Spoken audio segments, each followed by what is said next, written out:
Whether carried in a backpack or a briefcase and doled out to your friends in the lunchroom or in the conference room, for a time in the 90s, everyone loved Tic Tacs. These tiny confectionery wonders were seemingly everywhere, thanks in no small part to their confusing makeup. I'll spoil your dinner. I won't. Tic Tac's status as not quite candy, not quite breath mint made them difficult for surly homeroom teachers to confiscate, even if they probably should have. So today, we're answering the question, what exactly is a Tic Tac? But before we get started, be sure to subscribe to the Weird History Food channel and let us know in the comments below what other sweet treats you would like to hear about. Alright, time for some weird history at less than 2 calories per serving. Way back in the time of Babylon, the first known attempts were made at wiping away bad breath. The Babylonian solution? Rubbing their teeth with twigs. Hey, not a terrible idea. Meanwhile, the ancient Greeks were cleaning out their mouths by chewing on mastic gum, which is a type of gum made from the resin of evergreen trees, while over in ancient Egypt, the first known breath fresheners were concocted from cinnamon, frankincense, and myrrh. The resulting Egyptian combos were sometimes then mixed with honey to make small, sweet, breath-freshening candies, the earliest known predecessors to today's pocket mints. Fast forward a couple thousand years, and the earliest Christians were known to suck on cloves to freshen their breath. What's more, Christians and Jews alike were known to spread cloves along the floors of their churches and synagogues to keep things smelling fine. It was the Comic Sans of fragrances back then. If you didn't like it, you were out of luck. Around this time, over in ancient Rome, Publius Ovidius Naso, otherwise known as Ovid, wrote The Art of Love. Among the advice given within his work, Ovid states that she whose breath is tainted should never speak before eating, and she should always stand at a distance from her lover's face, like a particularly brutal Ann Landers column. Luckily for these bad-breathed women, Pliny the Elder, most known today for dying at Pompeii, had a solution. He suggested in his Natural History Encyclopedia that sweetness of the breath could be achieved by rubbing one's own teeth with a combination of honey and the ashes of burnt mouse dung. We imagine the honey is doing most of the work there. As the years went on, more and more cures for bad breath began popping up all over the place. The Jewish Talmud, for instance, suggests creating a mouthwash out of oil and water, while the much later The Canterbury Tales details a cardamom and licorice combination that preps one's breath for kissing. And who doesn't like tasting Twizzlers when they lock lips? Meanwhile, 15th century Europeans were making their very own mouthwash by mixing together mint, vinegar, and an assortment of other fragrant herbs and spices. While over in China, one of the greatest ever contributions to clean mouths across the globe was taking shape. In the 1400s, by using hairs from the necks of pigs, the Chinese created the first ever bristle toothbrushes. The very same night, scores of young children invented the first ever excuses for not brushing their teeth.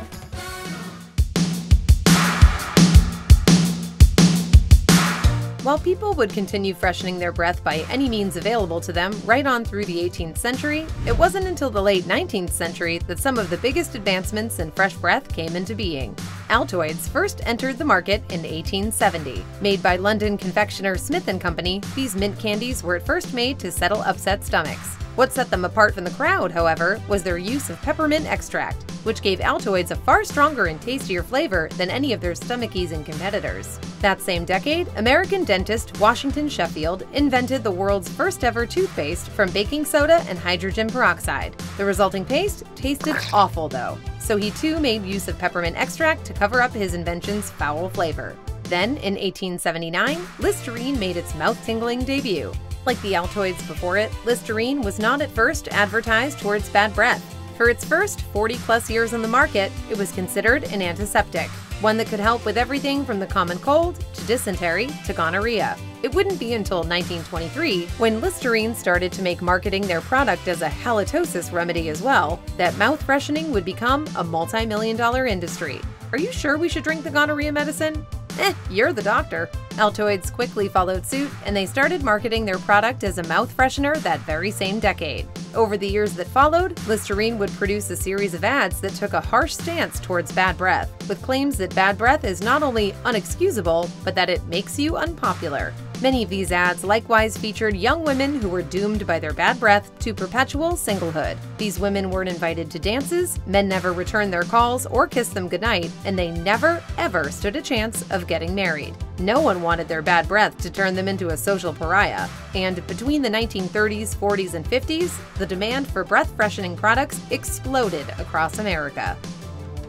Thank you to BetterHelp for sponsoring this video. If you're a content creator, the pressure to consistently release material can be overwhelming. Therapy can help you relax and take things slow by giving you the tools to balance your work and well-being. That's where BetterHelp comes in. BetterHelp makes therapy accessible and less intimidating, offering sessions via phone calls, video chats, or even messaging. Whatever works best for you. Plus, you can schedule therapy sessions around your production calendar, which helps you maintain your workflow without compromising your mental health. If you're a creator who's always on a tight schedule, you'll love the convenience of being able to fill out a questionnaire and quickly get matched with a therapist. They can match you with one of over 30,000 therapists in their network, ensuring you find the right support. Join over 4 million people who've turned to BetterHelp to start living a happier, healthier life. Click the link in the description or visit betterhelp.com/weirdhistoryfood to get 10% off your first month. And now, back to the video. Meanwhile, over in Italy, confectioner Pietro Ferrero invented a hazel-based chocolate substitute to deal with the chocolate shortages created by World War II. He called this new food product Pasta Gianduja. Pasta Gianduja was such a hit that, in 1946, Pietro and his wife, Piera Solario, founded an all-new company to meet the public's growing demand for it. Unfortunately, Pietro would pass away suddenly and unexpectedly in 1949, leaving his Ferrero company in the hands of his wife, his brother, and eventually his son, Michel. Shortly thereafter, in 1951, this new management team introduced a creamy version of Pasta Gianduja, which they called Super Crema Gianduja. Kind of sounds like a dessert that can run really fast. Super Crema Gianduja's popularity exploded throughout Italy over the course of the decade, and in 1963, Ferrero decided to introduce it to the rest of Europe as well. The product was renamed and rebranded, and Nutella was introduced to the world. It didn't take long for Nutella to become a household name, and for Ferrero to be comfortably seated atop mountains of cash. By the end of the 60s, the family-owned company was ready to start investing in itself and to branch out and experiment with all new products. At first, this meant the 1968 creation of Kinder chocolates, which, over the decades that followed, would eventually be expanded into an entire product line of various Kinder candies. Yeah, you know the ones. Just 1 year later, this branching out would also bring about what Michel Ferrero initially dubbed refreshing mints. These small, capsule-shaped breath fresheners were made up of, among other things, sugar, maltodextrin, and tartaric acid, and they originally came in just 2 flavors, fresh mint and orange. Just 1 year after Refreshing Mints launched, however, Ferrero decided to do away with this generic-sounding name and to give their product that extra something special. Thus, in 1970, the Refreshing Mint became known as the Tic Tac, allegedly named after the clicking noise made by their small plastic containers. Once again, bad breath would take it on the chin. Your mouth and get a bite out of life. It's a clean, fresh explosion of mint. Put a Tic Tac in your mouth and get a bite out of life. It's a clean, fresh explosion of mint. Tic Tacs were a runaway success, and over the course of the 1970s, Ferrero grew their Tic Tac lineup to include a wide variety of flavors. These flavors included spearmint, peppermint, cinnamon, wintergreen, cherry, and, well, we could be here all day. Regardless, their growing flavor lineup had its first setback in 1976, when their newly introduced grape flavor was found to contain the red dye amaranth, which was believed to be a carcinogenic and was likewise banned within the United States that very same year. Ferrero quickly pulled the grape flavor from shelves, and it did not reappear again for decades to come. The move was unofficially dubbed the Grape Escape, probably. Despite grapes failing, by 1980, the sale of Tic Tacs had expanded to over 5 different continents. Back then, Tic Tac's slogan in the United States and a handful of other countries was the 1.5 calorie breath mint.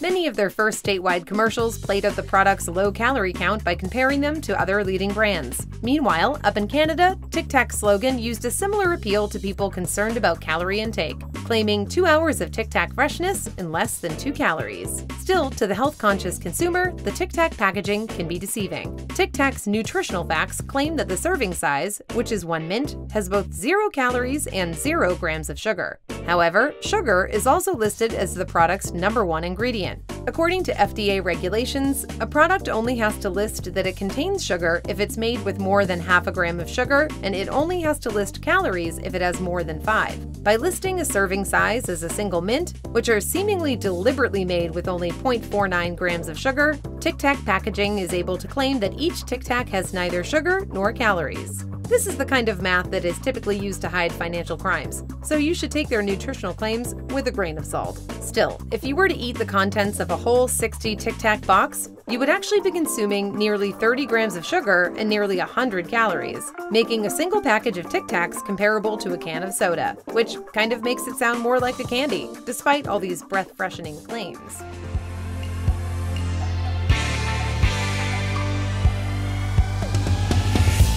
In the 1990s, Tic Tac introduced their first ever double packs, which were Tic Tac packages that contained 2 flavors within one single container. Then, in the aughts, Tic Tac introduced their bold editions, which were more intense versions of their mint and fruit flavors, and their first ever chill editions, which were notable for their dual opening packaging that allowed consumers to open their boxes from the front for those particularly desperate Tic Tac emergencies. Tic Tacs then headed into the 2010s with the discontinuation of a fan favorite, the Cinnamon Tic Tac. While there was an immediate outcry from cinnamon loyalists everywhere, Ferrero ignored the tears of their customers and decided to relegate cinnamon to being an occasional seasonal flavor. Today, Tic Tacs are sold in over 100 countries, meaning they're in more than half of all countries in the world. While in the United States, Tic Tacs are colored to match their corresponding flavors, most other countries make all of their Tic Tacs white, meaning only the packaging changes color from flavor to flavor. This seems like a cruel joke. In part due to Tic Tac's success, over the years Ferrero has grown its empire, acquiring Fannie Mae, Harry London, Trolli, Brock's, Black Forest Gummies, and in 2018, Nestle USA's confectionery business, giving Ferrero control over brands such as Butterfinger, 100 Grand, Wonka, and Baby Ruth. When the pandemic hit in 2020, they were the #2 provider of breath mints globally. But after expanding their product line to include all new 200 mint bottle packs along with newly licensed flavors that made use of a Coca-Cola partnership, Tic Tac was able to work its way to the #1 breath mint spot by 2021. Despite this exponential growth, Ferrero still remains a private, family-run company. Today, Giovanni Ferrero, the son of Michel and grandson of Pietro, is the company's executive chairman and is the 28th richest person in the world, with an estimated net worth of over $37 billion. Just imagine how many Tic Tacs he could buy with that kind of money. So what do you think? Are Tic Tacs really a mint, or do they just make your breath smell like candy? Let us know in the comments below, and while you're at it, check out some of these other Weird History Food videos.